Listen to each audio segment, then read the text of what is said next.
Welcome to another episode of Breaking Into Cybersecurity. Today we have Russell Eubanks who is joining us. He has an amazing Discord channel, not to mention a great line of work history, and we're bringing him on to share his viewpoints from a leadership perspective as to what we can do to attract, retain, and grow a talent pipeline for the next generation.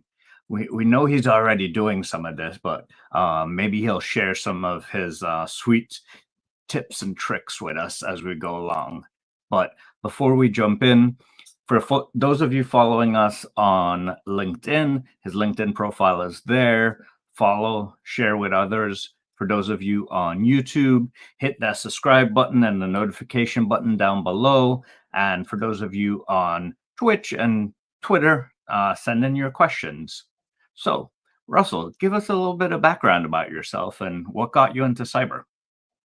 Yeah, happy to. And it's so awesome to be here. I've been looking forward to this day for quite a while and been bragging on, and hopefully some folks I've talked about earlier are already joining us. I got into cyber. If we go back in time, back in 1996, same year I got married. I've been around for a while. I was working in a factory, and I decided I don't want to work in a factory for the rest of my life. Nothing wrong with it. I worked hard to get that job, worked really hard, making good money. But I thought, you know what? The next 30 years, I don't want to be doing what I'm doing right now. So literally went to HR early. I worked the night shift, went in early. I said, hey, tell me about this tuition reimbursement. You're telling me if I go to school, you're going to pay for it? And they said they would, and they did. And then fast forward through working in a factory, taking classes in the morning, put myself in a position to get my first IT, and then ultimately my first cyber job. And I thought I'd be bored after a couple of years. Man, it's just security. You patch your things, you firewall your things, you log your things, and you're done. But thankfully, the career's been very, very good for me for way longer, and I imagine for many, many more years to come. And just when someone says to me, how am I doing? Chris, my answer is always the same, because I go back in my memory banks to 1996 when I wasn't living the dream, working hard, steel toe boots, all the protective equipment on because of the job I was doing. And when someone says, how are you doing? My answer is always the same. People laugh, but I still say it. It's I'm living the dream, because compared to what I was doing when we first got married in 96 to now, I just love the community. I just love the excitement that I have and the things that I've done, things that you've done, and all of us in cyber get to do on a daily basis. Wow, what a trip from operational technology into cybersecurity. So, tell us a little bit of some of the things that you did along the way. I mean, I'm guessing you just didn't get here by magic. I didn't. Cyber's hot now. Back in the day, back then, Y2K, everybody was afraid of it.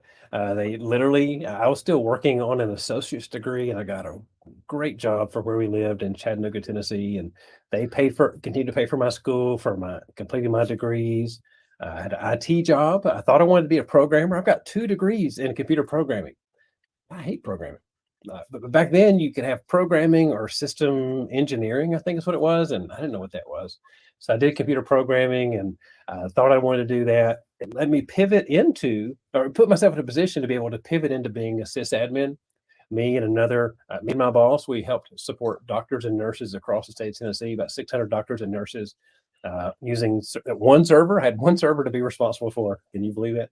But I still remember the name. I still remember the ports, protocols, and services. I really cared for that one server.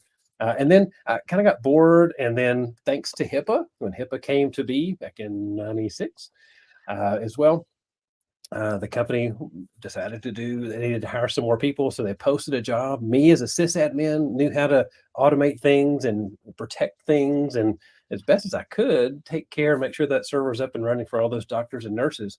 I applied for, and they gave me the job in cyber, and just loved it ever since. It allowed me to be on a big team. I went and was at a wholly owned subsidiary that they did. I actually built their cyber program, and just kept on being interested, kept on leaning in, taking advantage of opportunities like tuition reimbursement, training, and other, just raising my hand and putting myself in a position.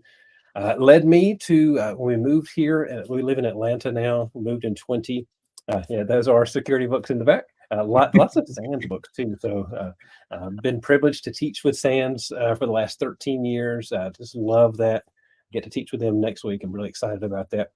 And then put myself in a position to want to be a CISO. So I moved to Atlanta, worked for a credit card company, telecom company, and then in 2015, the Federal Reserve Bank of Atlanta said, "Hey, will you come be our CISO?"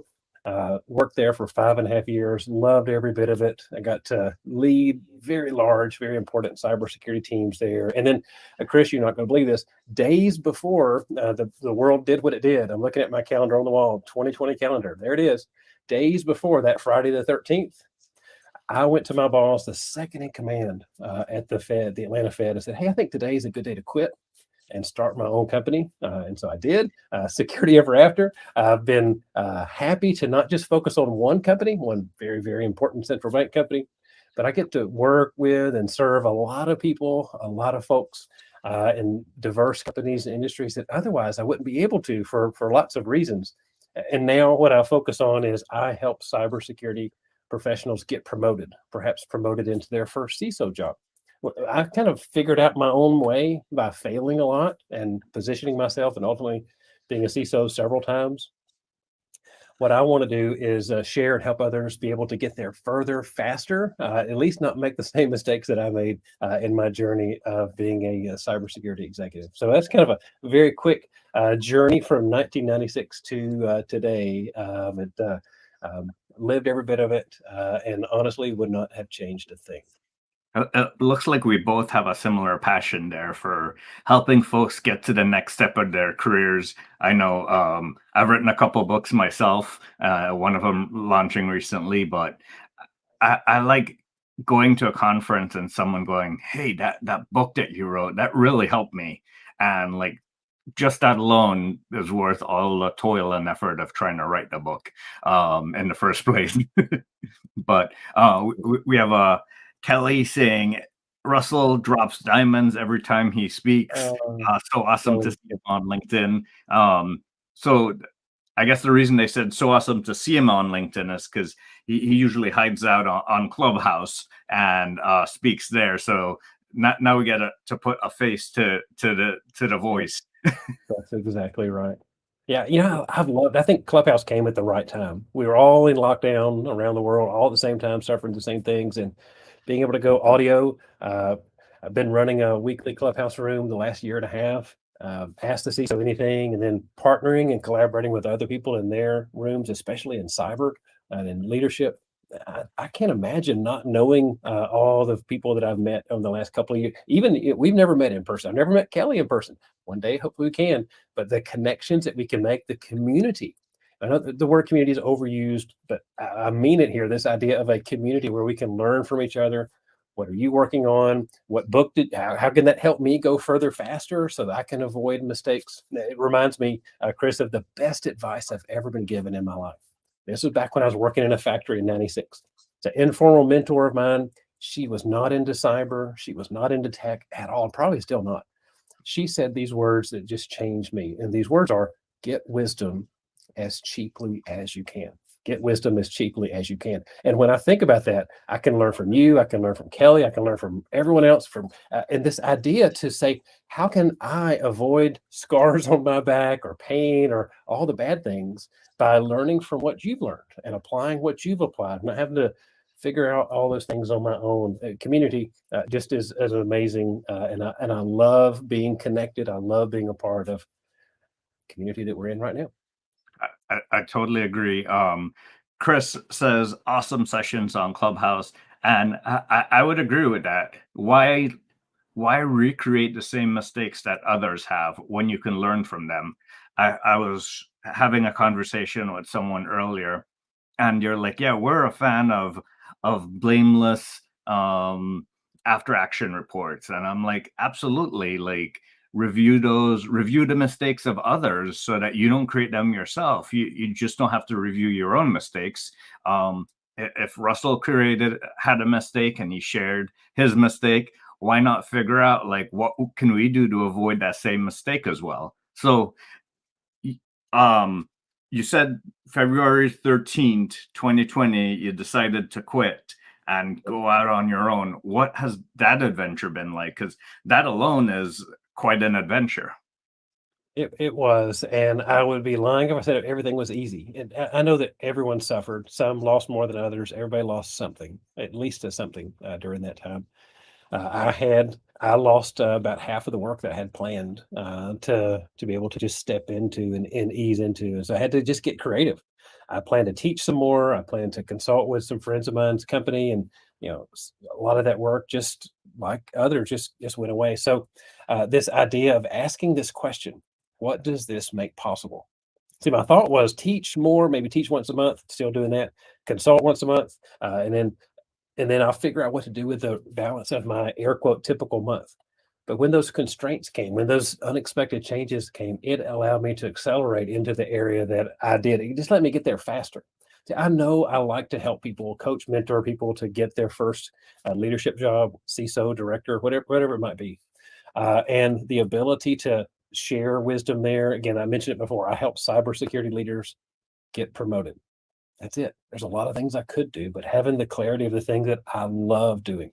Just an hour before now, I led a conversation in my community around inviting people to talk about, learn what cyber is and find unique ways where they can apply the skills and expertise they have and be a contributor into cyber. The person who asked the question, they said, "Hey, we're 14 years as a middle school math teacher." Can you imagine, Chris, the stress of doing that for like, I was terrible in middle school. I should have been kicked out in the principal's office. I was an awful student back then. However, this idea of the skills that she has, the ability to command and control of a classroom and clearly engage topics. I'm like, oh my God, I can think of like 10 things that you could do if you're interested, if you want to leverage your unique skills and apply them in cyber. And this is just an hour ago. I think there's so many, and I've seen so many opportunities for people to not have to start at the bottom of the org chart, but to find the unique things that they have, their knowledge, their skills, their abilities, and look for ways to creatively apply them in cyber. What I've learned is you can hire character and you can train skill. If someone needs to learn how to decode a packet, there's a school, there's a class, there's a way for that. If you're a jerk, if you're mean, if you're not respectful to others, it's a non-starter. So hire character, train skills. I see it, and I've helped folks do that. Folks have helped me in that way, and it served me well. So the answer to your question is it helped me get there faster than I ever planned, and out of necessity, I find myself really loving that aspect. So a quick comment from Kelly. She mentions, friendly reminder, October is both Cybersecurity Awareness Month and Breast Cancer Awareness Month. Share knowledge, learn something every day, pay it forward, and be a good human. Absolutely. And kind of to pivot off your last point of finding what you're uniquely good at, that's kind of how the whole Cyberhuman started. One of the founders himself was transitioning out of the Navy, and after doing 20 years of naval service was applying at entry-level roles and applying just through applicant tracking systems, and was struggling. And he was like, I'm just going to go apply at Home Depot, and had his application ready. And I'm like, no, call me right now. And luckily some others as well gave him advice, and he was able to transition into a role that was closer to his level and do some great research work that took advantage of his leadership skills, his ability to look at operational technology as well as IT technology. So kind of find that niche that maybe not as many people could fill, but he uniquely had those skills to fill it. Absolutely. And it's so amazing. The company wins, your friend wins, and cyber, the industry, all of it, we all win when we get to help people and celebrate people when they achieve results just like that.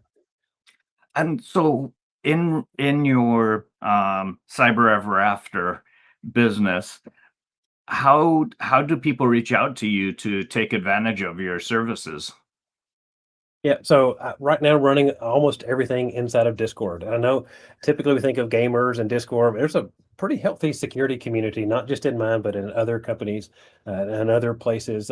So staying connected, come and hang out there. I just led a Ask Me Anything session just an hour ago, just asking questions like the one I outlined there. So I'd love to have, we can share the link maybe with how to connect in there. I'd love to be the first one to welcome you in. Got over 500 people in there asking questions, making things happen, and celebrating wins. Matter of fact, today someone put in there that they get to move from a sales position into a cyber leadership position. I like did my happy dance. I'm like, I'm so happy. I'm glad to hear that. I celebrate the fact that you put yourself in a position to do what you want to do next. And that happened again just this morning. And so places like that to learn, places like from each other, as well as celebrate wins, is exactly that. So thanks for putting that. You share that link in there as well. Discord.gg/cybercoin is the permanent link as well for that, for my community security ever after.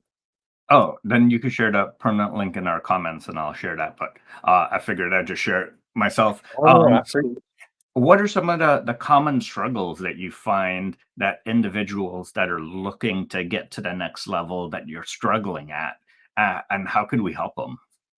That's a great question. And the thing that again, I talked about my story from a factory to wanting to be a leader and not being able to do that. The things that I share are just parts about my story, being brave and transparent, and just say, here's the mistakes that I made. Mistake that I made when I applied for my first CISO job, I didn't even get an interview. I was mad. I pouted. I did all those things.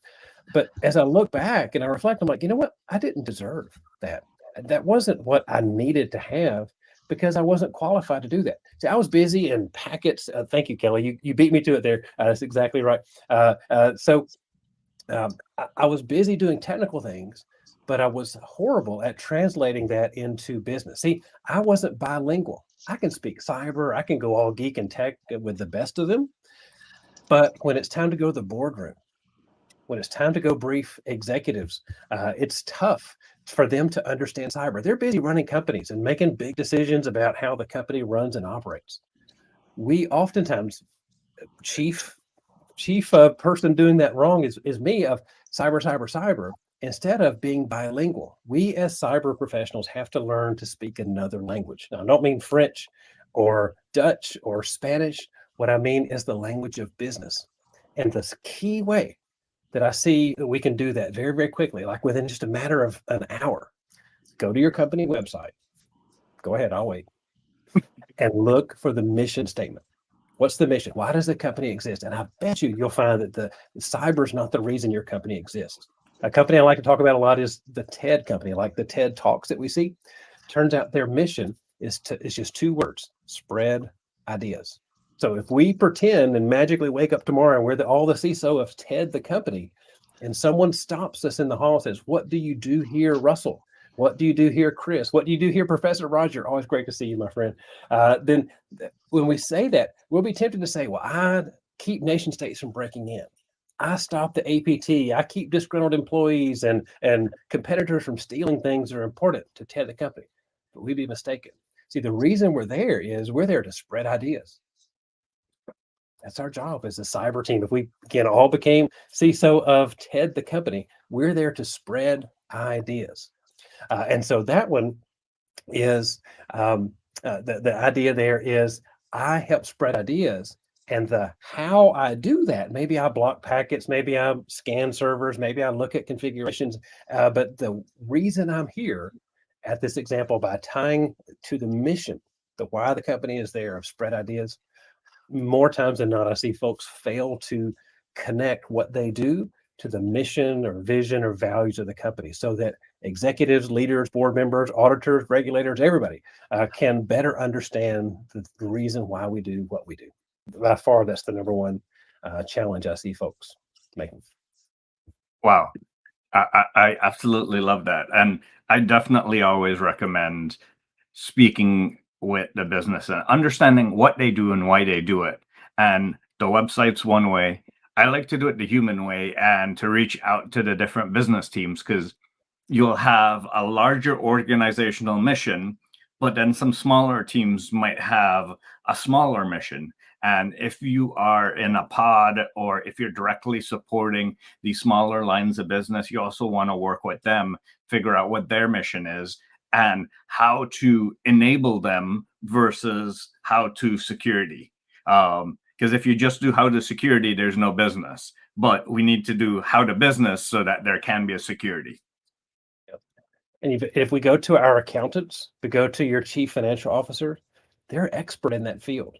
They can talk about balance sheets and they can talk about run rates. They can talk about future plans and make us feel stupid and dumb and like we don't know anything at all.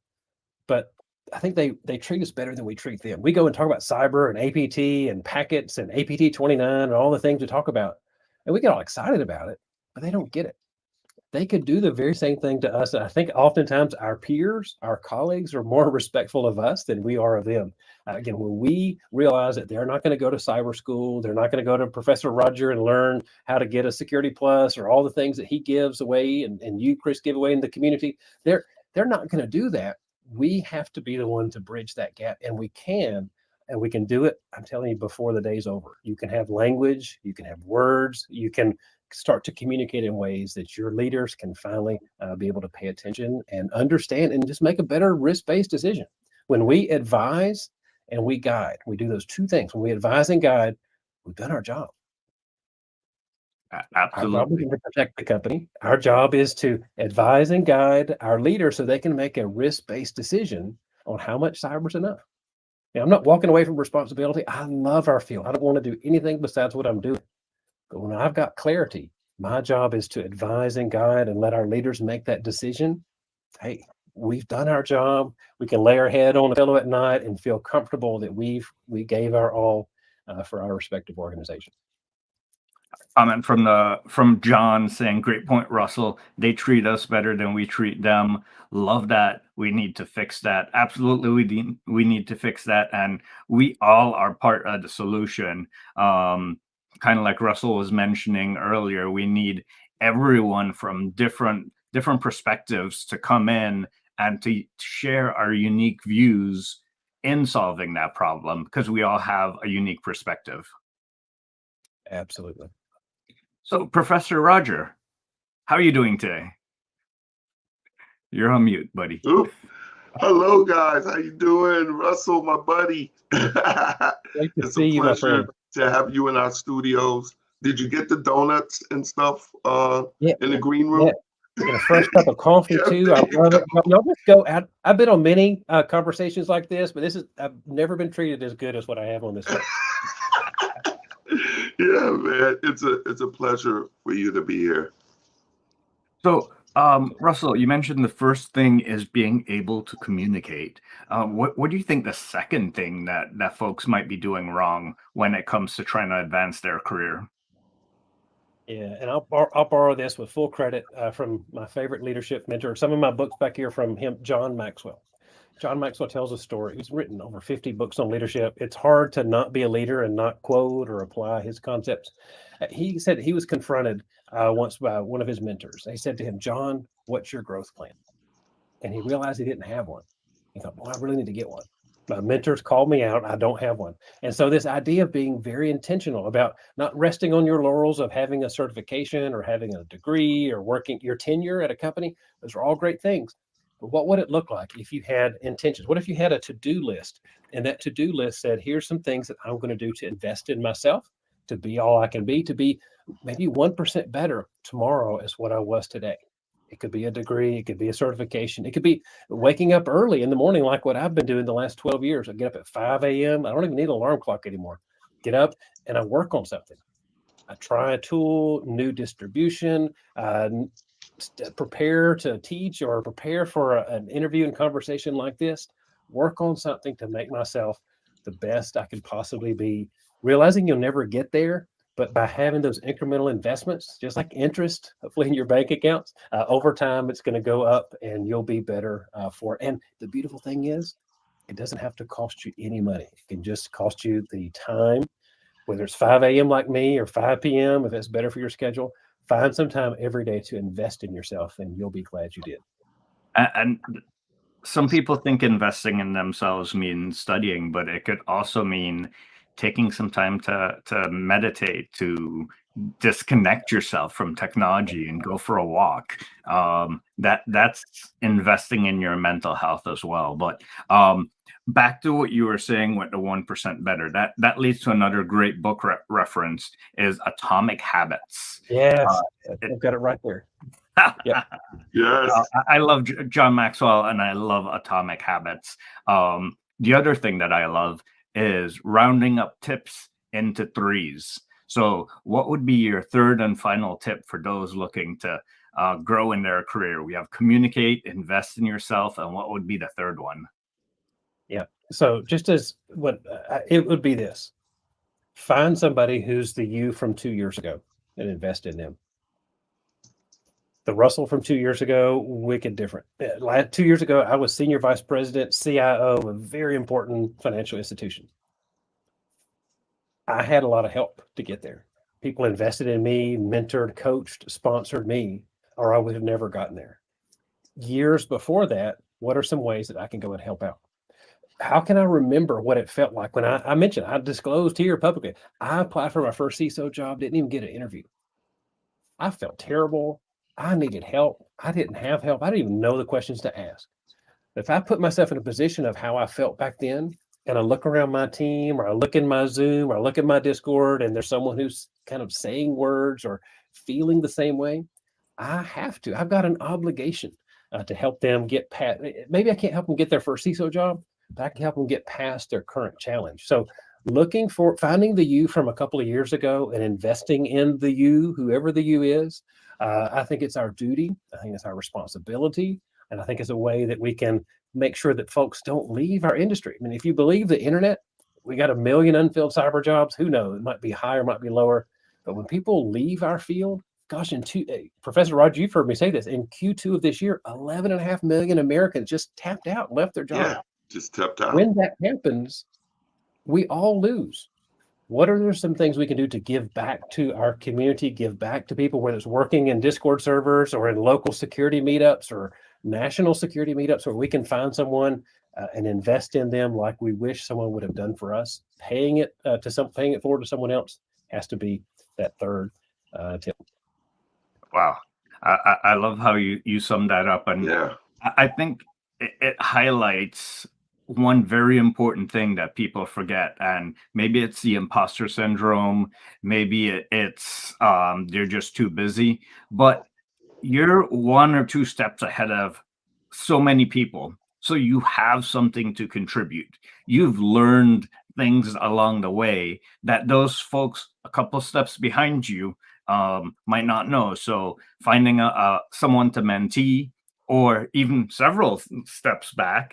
And then there's that reverse mentee, because you're going to have the new folks that are all in the metaverse and all that, and you might not understand it, and they can help you understand that perspective, and then you can share another perspective. Absolutely. And that's what I found. And I've been a mentor, I've been mentored, and I'm in relationships like that even to this day. And what I found is it's a symbiotic relationship. There's something that the mentee is an expert at that can help the mentor. And I think when you're asked, hey, will you be my mentor, Russell? I think to myself, well, what are they really good at? Yeah. Gosh, if I need to learn the business better, if I need to learn how to understand a balance sheet and an income statement and a cash flow statement, I'm going to go to Professor Roger. He's going to tell me that. He knows those things. He's trained in that field. There's places where he can help me in that totally made up example right there. He knows things that I can never know, and he can help me get there faster because of his skills. And I think being able to find something that the mentee is good at and intentionally seek it out, learn it, ask them questions, both parties win in that mentor-mentee relationship that way.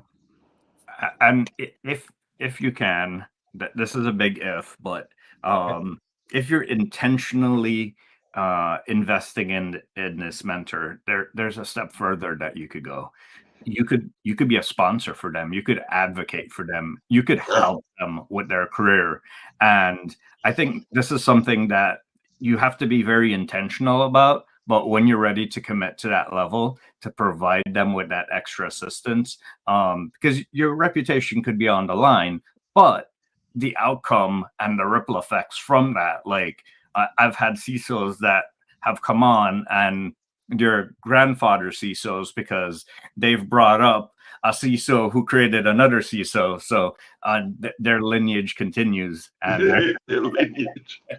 their heritage continues. So true. Any final words to wrap up? I think when you find time and you're intentional about how you spend your time, again, a good friend, mentor of mine, I said, "Hey, why are you so successful?" He said, "Well, get up at 5 in the morning and work on something." So I just decided to do what my friend told me to do. And 12 years later, it's changed everything. I wouldn't be CIO. I wouldn't work at the Fed. I wouldn't run my own company. I wouldn't be a SANS instructor. Everything I've achieved has been because I've chose to manage my time and get the most out of it. We're not going to get more hours in the day. We all have the same amount of time. But when we decide how best to spend our time, how best to invest our time to become the very best version, whatever our hopes and dreams and ambitions are, you can do it. I'm proving it. I was in a factory back in 1996. I was told when I could go to the bathroom. I was told when I could take a break. I was told when I could leave. I was told you got to come to work tomorrow and you don't get to ask any questions. To now investing, now being able to do the things that I want to do and I love to do. And again, when you open up the call today, you said, "How are you doing?" And I said, "You know what? I'm living the dream," because I can remember when I was not living the dream. But due to investments, due to taking advantage of all the resources that were made available to me, able to do what I'm able to do now. And again, it's not a brag. It's just 20 some years ago, I was not. And I'm so grateful. I'm so thankful. I found my place in cyber. I found my place in many cyber communities, and I'm better for it. And if you're not there, I know that you can do it too if you just dedicate some time to it. Yes, and Russell is up at 5 a.m. I could contest to that because I ping him at 5:30. Yep. You know, yeah, right just here. to say, "What's up, Russell? How you doing?" Yep. So to wrap things up, those of you following us on LinkedIn, Russell's profile is there. Follow him, connect with him. We're also sharing his Discord link on the screen. That's discord.gg/cybercoin. Join him there. Join him on Clubhouse. He's giving back. He's sharing. Help him get you to your next role faster. For those of you on YouTube, hit that subscribe button and that notification button. That way we pop up the next time we have some amazing knowledge to share, someone's story to share. And for everyone else, thank you for joining us and share us with your friends and family. Thank you all.